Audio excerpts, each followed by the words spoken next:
isang napakagandang paraiso na nga ang ating nakita. Sobrang nag-enjoy talaga kami sa bawat anggulo ng summit and Heart Peak.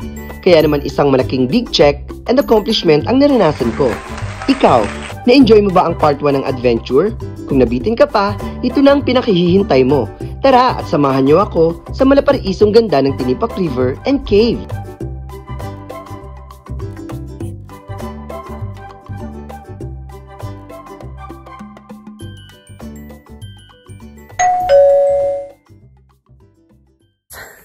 Tapos na tayo dun sa may Heart Peak. Grabe yung picture-picture namin dun ha. Sobrang ganda ng lugar. So ngayon pupunta naman kami sa may cave and Tinipak River. So mga isang oras na lakarin na naman yung pupuntahan namin. So kunwari ako si Tarzan. So si Tarzan kasi ano yan eh, umaakyat sa mga baging. So, dito tayo sa baging.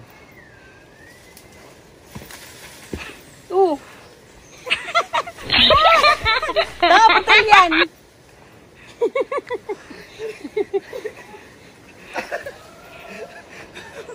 Do, sugat ka? Akala ko naman ano.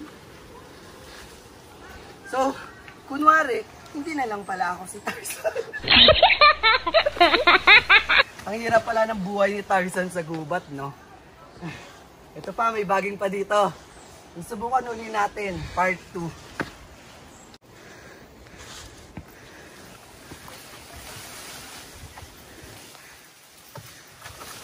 Uy!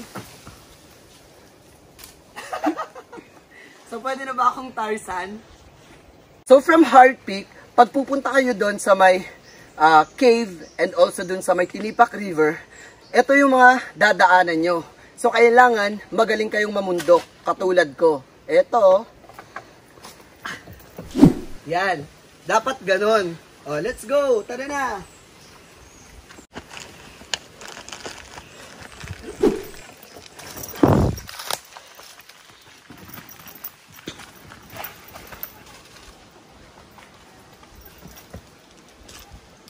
May na-meet na naman tayong mga new friends.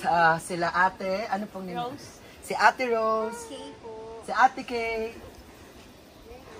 Si Ate Mean at si Kuya Jose. So sila yung mga bagong friends natin. So, yan. Tinuruan ko sila ng tamang proseso kung paano pumunta dun sa may cave and Tinipak River. So, handa na po ba kayo? Handa na! Sige. Kung handa na po kayo, ito po yung gagawin po natin. Te, wag po matigas ang ulo, te. Dito ka. Ituro ko sa inyo kung paano po yung pag-akyat. Balik po kayo. Bumalik ka. Doon. Yan. So, ganito po Ganito po. So, galing dito, hahawak kayo. Tiles, pakita mo. Kailangan makita lahat. Hawak po kayo dito, tapos gaganin po. Tapos, lalakad po. Tapos, dito na lang po kayo.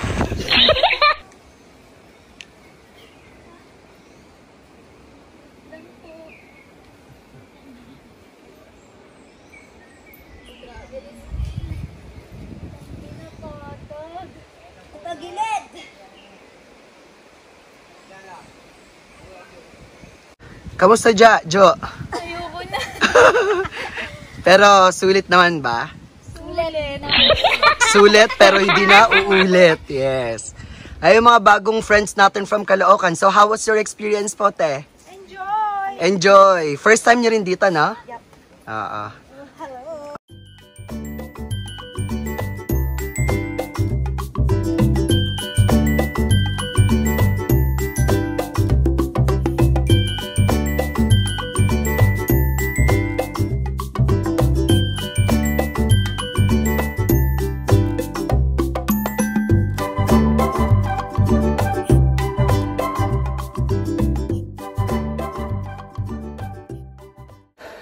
So ito yung isa sa mga dadaanan nyo papunta dun sa cave. Yan. Sobrang lalaki ng mga rock formations na nabuo dito. So medyo mahirap na hindi. Yan, 50-50. Yan sila ate. Hinahantay nila yung mga kasama nila. Tsaka yung mga kasama din namin, medyo nahuli sila ng konti. So, ibig sabihin, kami lang ang sakalam. Yes! Ito yung mga rock formation na nakikita nyo dito sa may likuran ko. Ito yung mga dadaanan nyo papunta dun sa may cave and also sa Tinipak River. Sobrang maa-amaze kayo dun sa formation ng mga rocks. Worth it talaga yung pagpunta nyo dito. Kasi ako nga, imagine, hindi ako adventurous. Tsaka yung mga pinsan ko, di ba, sila tita. First time lang namin ginawa to. Pero nag-e-enjoy naman kami kahit nakakapagod siya. Kasi pagkasama mo lalo na yung mga pamilya mo, ganyan, at mga kaibigan mo, di ba, sobrang mag-e-enjoy kayo at hindi kayo masyadong mapapagod sa ginagawa ninyo. So, let's go. Puntahan na natin yung cave tsaka yung river. So, time check po muna tayo. It's already 1 p.m.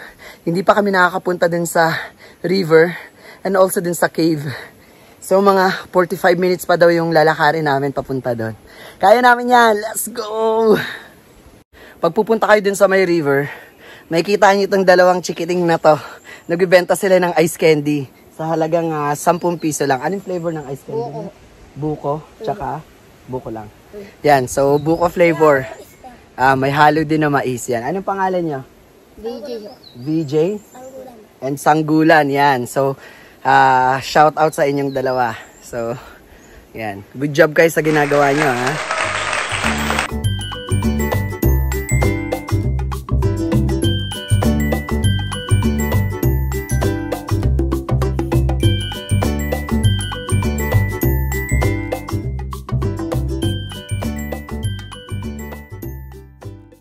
Grabe.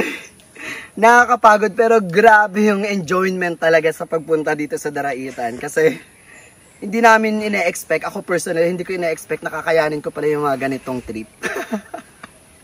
Tara na, 10 minutes na lang, mararating na natin yung Tinipak. So, samahan niyo ako. Tara na, tara na, tara na. 5 minutes na lang, mararating na daw natin yung Tinipak River. I'm so excited kasi nakikita ko dun sa mga pictures na yung mga formation ng rock is sobrang ganda tsaka napakaputi and napaka-clear ng tubig. So kaya excited ako kahit sobrang pabagsak na yung katawan ko. By the way, flex ko lang yung kanina. May nasalubong akong maliit na ahas pero nakakatakot kahit maliit lang siya. Syempre hindi naman mawawala dito sa kagubatan yung mga ganong nilalang, di ba? And also, ang dami kong nakita dito ng mga halaman, mga damo at mga puno na ngayon ko lang talaga nakita. So parang napaka-late ko na pala talaga, no? Parang late bloomer ba kung tawagin. At dahil nga kasi lagi ako nasa bahay, nasa trabaho, ganyan. So parang hindi ko na-explore yung mundo. So kaya ngayon, ine-enjoy ko siya kahit medyo sa totoo lang mahirap, pero nakaka-enjoy kasi ngayon ko lang nararanasan yung mga ganitong gawain. No? So tara, punta na tayo ulit sa may Tinipak River. So finally, nakababa na kami. And we're on the way going to Tinipak River. Ito yung extension ng Tinipak River. Yan. So, papunta na rin kami doon. Medyo, actually, kung nakikita nyo dito, ayan, medyo nasira siya. Gawa nung bagyo last time. So, pero kahit na ganun yung nangyari, maganda pa rin yung kapaligiran dito. Ayan, look.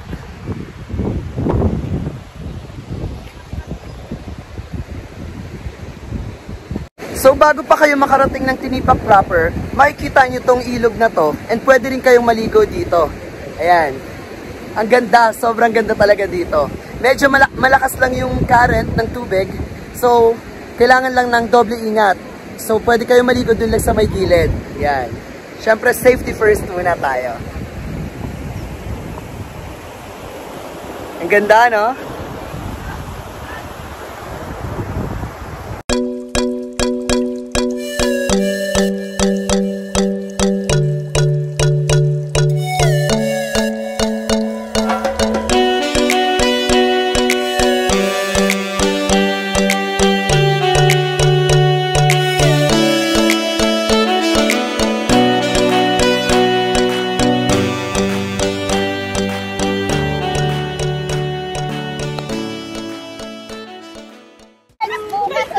after naming umakyat dun sa Mount Summit and dun sa may Peak of Heart, ayan, so pumunta kami dito sa may Tinipak River. And ito yung madadaanan nyo. So nag-decide kami na medyo maligo muna dito. Hoy, hi kayo. Yan, so kasama ko na naman yung mga pinsan ko sa adventure ko ngayon. Ako yung mahilig mag-aya sa kanila since hindi pa kami nakakatry na umakyat at maligo dito. Even though medyo malapit lang siya sa lugar namin, pero hindi ko pa rin talaga, hindi pa rin ako at sila nakakapunta dito. So kaya super enjoy kami. Di ba enjoy kayo? Super? Yan. Sa area proper ng Tinipak River, magbabayad kayo ng 35 pesos at masusulit nyo na ang buong malaparaisong lugar. So, nakarating na kami dito sa may Tinipak River proper. Ayan. Okay naman yung dadaanan. May ginawa silang ganyan, no? Na hagdanan, tsaka mga platform. So, hindi naman siya ganun ka-delikado. Sulit na sulit yung pagpunta mo. Grabe! Sobrang ganda talaga ng place na to. Oh my gosh. I can't believe na may ganito kagandang lugar dito sa Pilipinas. Ayan na, I'll show you. Wow!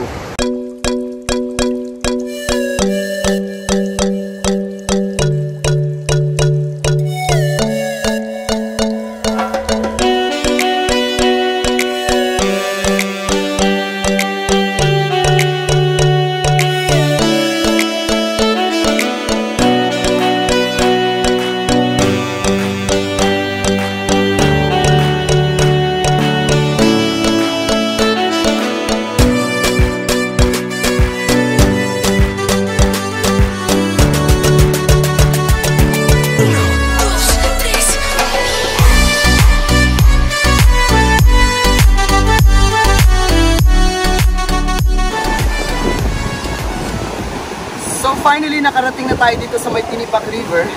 Kung nakikita niyo dito sa may likuran ko, ang gaganda ng mga rock formations na matatagpuan dito sa Tinipak River. So kayo, ano masasabi niyo?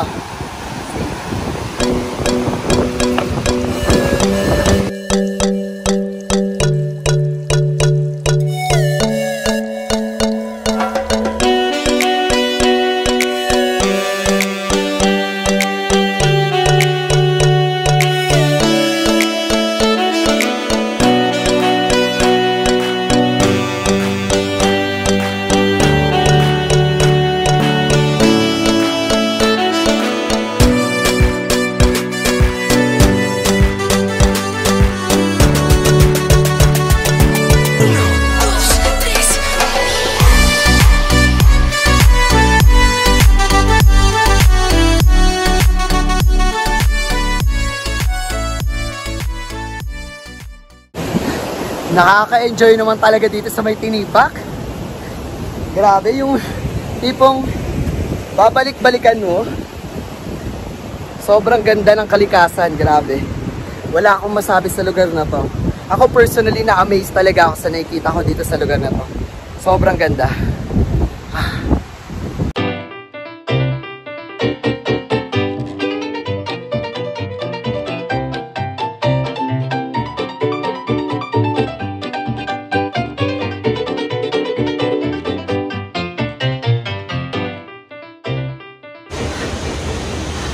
Nakakapagod pero sulit na sulit talaga yung pagpunta nyo dito. So ano pang hinihintay nyo? Tara na!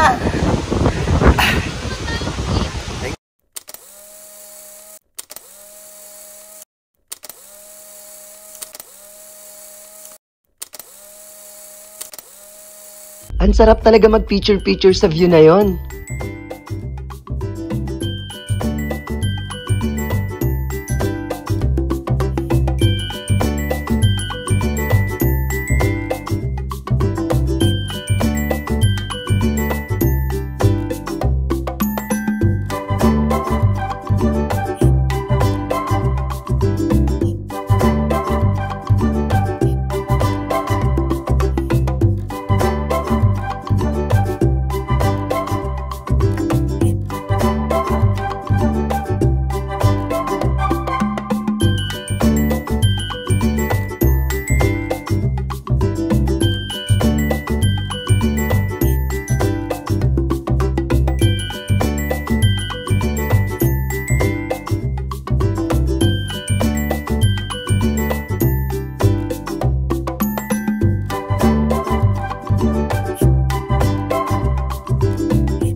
pupuntahan din natin yung last destination natin dito sa may Tinipa Cave. First time kong pumasok dito sa may Tinipa Cave and tutuklasin natin kung ano yung nasa loob ng Tinipa Cave. So let's go!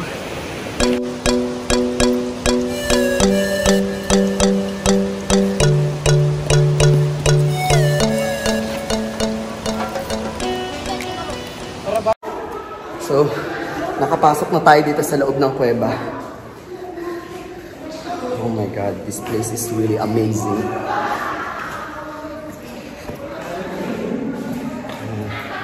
Wait, tala.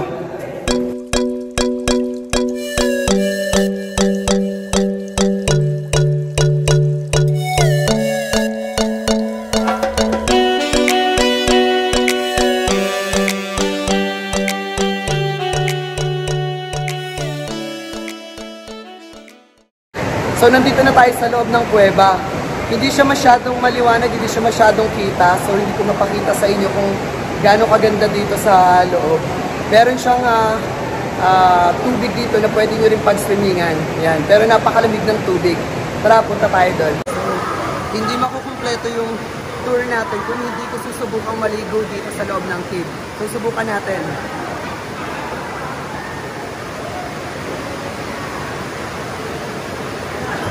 Isang napakasayang araw para sa akin nung mapasok ko ang kuweba ng Daraitan. Lumangoy ako sa malinis at napakalamig na tubig. Nakipagkaibigan din ako sa mga taong dumayo pa sa malalayong lugar para lang masaksihan ang napakagandang kuweba ng Daraitan. Tara, langoy tayo!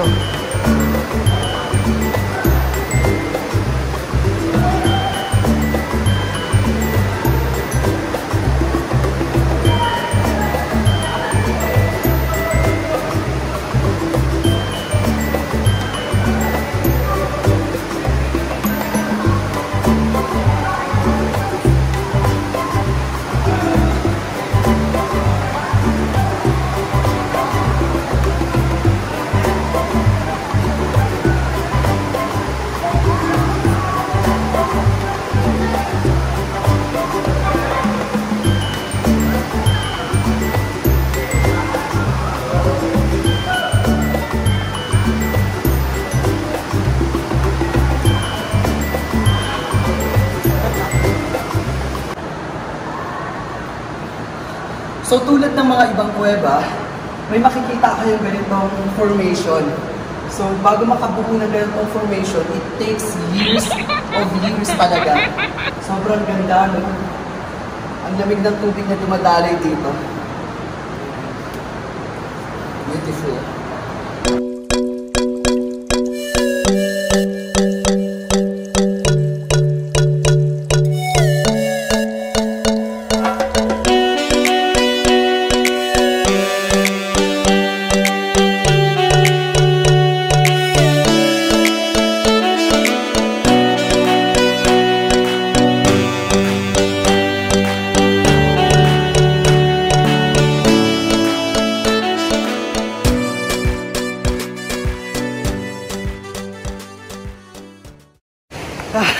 So finally, nakalabas na kami ng kuweba. Wala kaming proper equipment, so hindi ko masyadong maipapakita yung ganda ng loob ng kuweba. But experience-wise, it's really amazing actually. So napakaganda ng loob ng kuweba, pwede kang maligo doon. So napakalamig din, and also the water is so cold. So punta din kayo doon.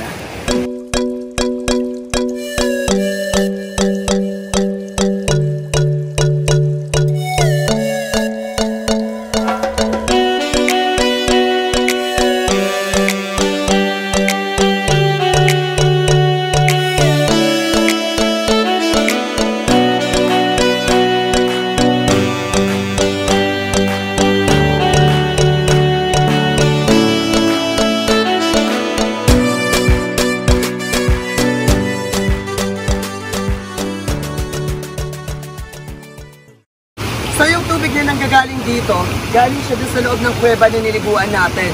So dahil nga malamig doon, malamig din yung tubig na nanggagaling dito. Subukan natin.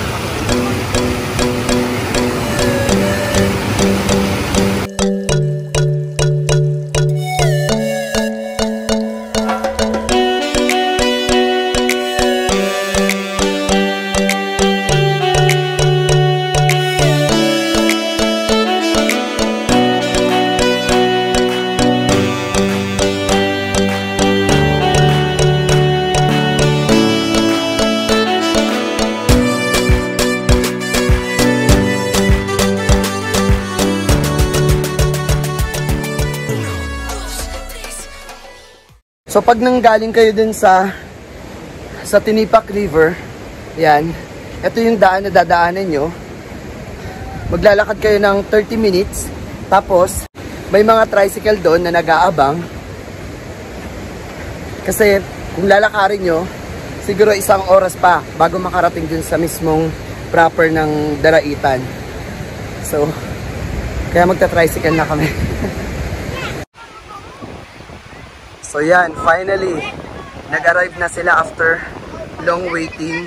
Binilisan ko kasi maglakad para makapagpahinga pa ako. So yan, ayan na sila. Oh. So, kamusta, Lai? Pero happy? Happy! Oh. Kayo, enjoy? Ikaw, Jel? Happy! Ang hinhin pa rin ni Jelo. Jet, ano, happy? Happy na. Tingin ka. Yung the whole day kang naglakad, no? Ayan. So, nakasakay na kami ng tricycle.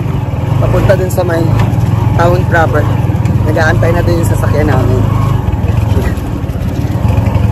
Siyempre, don't expect na patag yung lugar. Dahil nga, bundok to.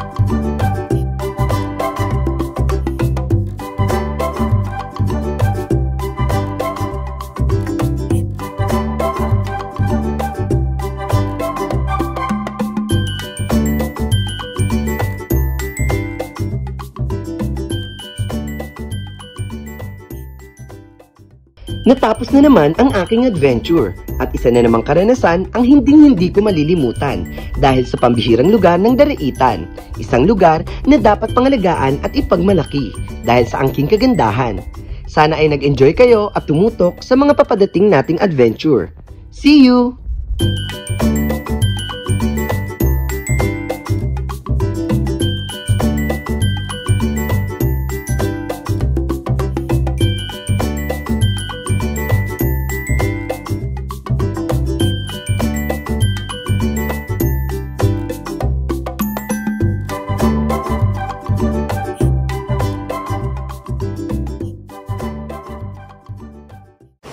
So dito na po nagtatapos ang ating adventure dito sa Daraitan, Tanay Rizal.